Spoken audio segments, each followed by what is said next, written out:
Hello les amis, j'espère que vous allez bien. Aujourd'hui, je vous partage une recette de brioche hyper moelleuse, sans robot et sans pétrissage. C'est une recette très simple et si vous la suivez bien, vous allez la réussir. C'est parti pour la recette. Dans un saladier, tu mets 200 ml de lait tiède. Ensuite, tu viens mettre 10 g de levure boulangère déshydratée. Tu peux utiliser de la levure fraîche et dans ce cas, tu mets 25 à 30 g. Tu mélanges le tout et tu laisses dissoudre la levure. Ensuite, tu viens mettre 2 œufs entiers et puis tu mélanges encore. J'ai opté mélanger avec une cuillère à bois, mais toi tu peux mettre un fouet si tu veux. Tu viens mettre une cuillère à café d'arôme vanille, 100 g de sucre et tu continues à mélanger.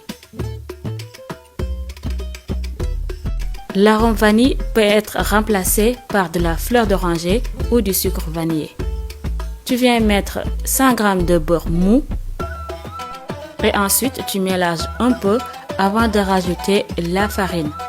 La farine, j'ai mis 500 g de farine et je l'ai mis en 2 temps et entre les deux tu mets une pincée de sel. C'est très important de mettre le sel avec la farine.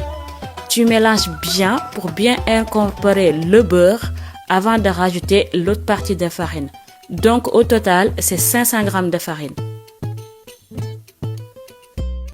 Maintenant que le beurre est bien incorporé, la préparation est bien lisse, on rajoute l'autre partie de farine et on mélange pour finir la préparation de la pâte. Si tu mets du beurre demi-sel, tu n'as pas besoin de rajouter du sel. Et c'est très important que le sel ne touche pas la levure directement. Donc tu continues à mélanger et ensuite tu continues le mélange pour former une petite boule dans ton plan de travail. Tu mets de l'huile parce que c'est une pâte légèrement liquide et ça peut coller. Tu déposes ton mélange sur ton plan de travail huilé. Moi je rajoute tout le temps de l'huile pour éviter que ça colle. Et ensuite tu formes une petite boule sans pétrir la farine bien sûr. Si tu sens que ton mélange est un peu liquide, c'est normal, j'ai la même chose sur la vidéo. Et ensuite, tu viens déposer la boule dans ton saladier. Et maintenant, tu laisses pousser pendant au moins 1h30. Il est préférable de laisser pousser dans un endroit un peu chaud. Donc, s'il fait froid chez toi, tu peux préchauffer ton four à 40 degrés et tu laisses pousser dedans. Après 1h30, la pâte est bien montée. On va venir la dégazer et ensuite, on va passer au modélage des boules. N'hésite pas à t'abonner à mon compte, je partage très souvent des recettes et des recettes faciles et super bon.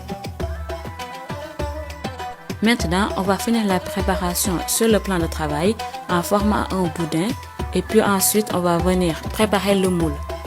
Pour le moule, c'est très simple, je viens mettre un peu d'huile sur les bords et ensuite à l'intérieur, j'ai mis un papier sulfurisé et là je viens mettre un peu de farine. Voilà, que je laisse passer un peu partout et ensuite j'enlève l'excédent de farine et le moule est prêt.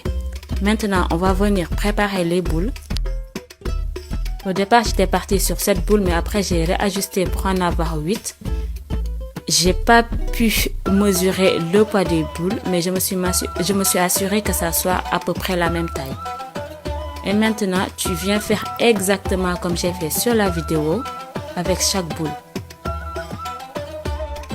C'est une étape très importante, tu prends les extrémités, tu mets à l'intérieur et ensuite tu fais pareil comme moi. Et voilà, maintenant tu viens le poser dans ton moule et tu répètes exactement la même chose avec toutes les autres boules.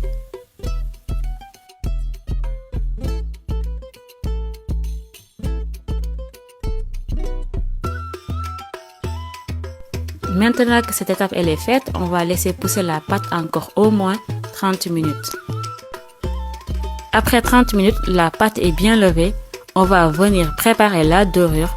Pour cela, il faut un œuf entier et on rajoute une cuillère à soupe de lait. On mélange le tout et puis on badigeonne notre brioche. Si tu préfères faire la dorure avec le jaune d'œuf, tu peux aussi le faire. La préparation est prête, on va enfourner au four préchauffé à 170 degrés pendant 25 minutes.